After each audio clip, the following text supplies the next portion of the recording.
Students, आज के इस ई व्याख्यान के अंतर्गत आज का हमारा टॉपिक है मानव भूगोल की आधारभूत संकल्पनाएं। Basic concepts of human geography. संकल्पनाएं किसी भी विषय की धुरी होने के साथ साथ विषय वस्तु की प्रगति की सूचक भी होती हैं।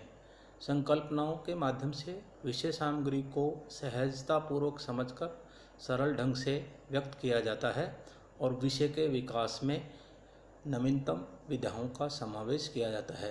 इसी भांति मानव भूगोल के अध्ययन की भी कुछ प्रमुख संकल्पनाएं होती हैं जो निम्न प्रकार हैं। प्रथम, भूतल की संकल्पना, concept of the earth surface. मानव भूगोल के अध्ययन में पृथ्वी तल का अध्ययन मानवीय संसार के रूप में किया जाता है। यद्यपि भूगोल में भूतल का अर्थ पृथ्वी तल से ही होता है, किंतु भौगोलिक अध्ययन में भूतल के अंतर्गत 4 तथ्यों को शामिल किया जाता है। प्रथमतः संपूर्ण स्थलखंड एवं महासागरीय नितल का वह भाग जहां जीव निवास करते हैं। द्वितीय, ऊपरी धरातल के नीचे थोड़ी गहराई तक का वह भाग जो मानवीय क्रियाओं पर खासकर खनिजों के रूप में सीधे प्रभाव डालता है। तृतीय, धरातल से ऊंचाई की ओर वायुमंडल का वह भाग जो मानवीय क्रियाओं यथा नाइट्रोजन की प्राप्ति, ऋत्विक घटनाएं इत्यादि पर प्रभाव डालता है। चतुर्थ, पृथ्वी और सौरमंडल के संबंधों जैसे मौसम परिवर्तन, जलवायु परिवर्तन, दिन रात का बनना, मिट्टियों का निर्माण आदि से मानव का पालन पोषण एवं संसाधनों की उत्पत्ति होती है। दूसरी संकल्पना, अवस्थिति की संकल्पना, कंसेप्ट ऑफ लोकेशन। भूतल पर किसी स्थान की जगह या स्थल, साइट तथा दूसरे क्षेत्रों से संबंध प्रकट करने वाली उसकी स्थिति, सिचुएशन का ज्ञान होना आवश्यक होता है।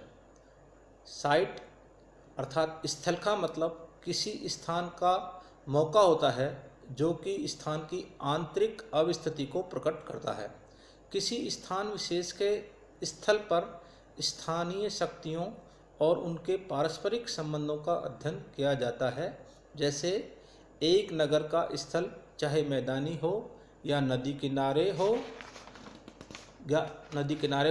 ज्ञात हो जाने पर वहाँ की जलापूर्ति, मृदा, जलवायु, कृषि, परिवहन तथा नगरीय जीवन में पारस्परिक संबंध किस प्रकार का है।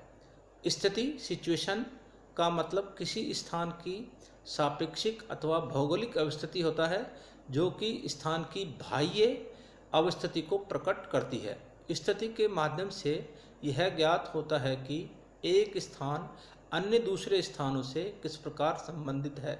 जैसे मुंबई महानगर केवल अपने आंतरिक फैलाव तक ही सीमित नहीं है, बल्कि समीपवर्ती पृष्ठभूमि से भी उसका गहरा संबंध है। तीसरी संकल्पना, स्थानिक वितरण की संकल्पना, कंसेप्ट ऑफ स्पेशियल डिस्ट्रीब्यूशन।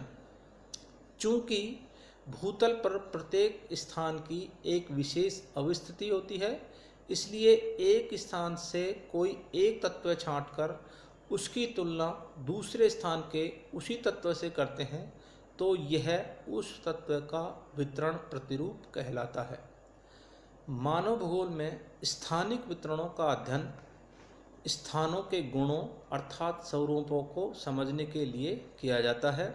भौगोलिक तथ्यों के वितरण को मानचित्र पर प्रदर्शित कर उनके क्षेत्रीय साहचर्य का पता लगाया जाता है। जैसे अंगूर एवं जैतून की खेती शीतकाल में कुछ वर्षा तथा ग्रीष्मकाल शुष्क वाले क्षेत्रों में की जाती है।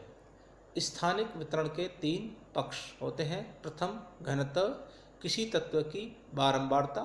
द्वितीय, विक्षेपण, कोई तत्व का कितनी दूरी तक फैलाव। एवं तृतीय, प्रतिरूप, तत्वों के वितरण का ज्यामितीय विन्यास। फोर्थ संकल्पना, स्थानिक अंतरक्रिया की संकल्पना, कंसेप्ट ऑफ स्पेशियल इंटरैक्शन। भूतल पर मानव की एक स्थान से दूसरे स्थान पर पहुंच अर्थात गतिशीलता के फलस्वरूप उसके विचारों, भावनाओं एवं आवश्यक संसाधनों में भी गतिशीलता होती है।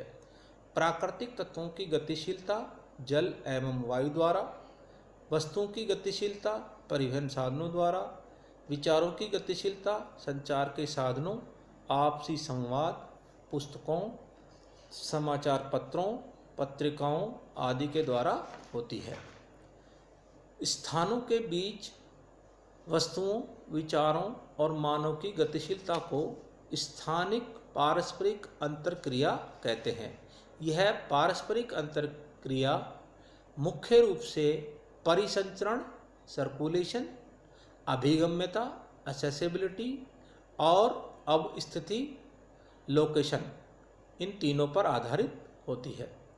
किसी स्थान विशेष के स्वरूप निर्धारण में बने परिसंचरण जाल में उसकी केंद्रीयता अर्थात सेंट्रलिटी दूरी की अपेक्षा परिवहन मार्गों और संचार के साधनों द्वारा तय होती है, क्योंकि इन्हीं से स्थान विशेष की अभिगम्यता अर्थात पहुँच ऊंचे दर्जे की होती है। पांचवी संकल्पना मानव पारिस्थितिकी की संकल्पना, कंसेप्ट ऑफ ह्यूमन इकोलॉजी। वैसे तो भूगोल में मानव पारिस्थिति का विकास 20वीं सदी के आरंभ में फ्रांस में हुआ माना जाता है, जब फ्रांसीसी भूगोलवेत्ताओं ने बताया कि मानव प्राकृतिक वातावरण का दास नहीं है, बल्कि तकनीकी विकास के फलस्वरूप वातावरण से अनुकूलन और रूपांतरण करता हुआ समायोजन करता है। वैज्ञानिक दृष्टि से मानव पारिस्थितिकी की संकल्पना का प्रतिपादन 1923 में अमेरिकन भूगोलवेत्ता W.H. बैरोज ने किया था। अमेरिकन भूगोलवेत्ताओं ने इस संकल्पना के माध्यम से यह बतलाने का प्रयास किया कि मानव और पर्यावरण के जैव अजैव तत्वों की अंतरक्रिया में परस्पर संबंध होता है।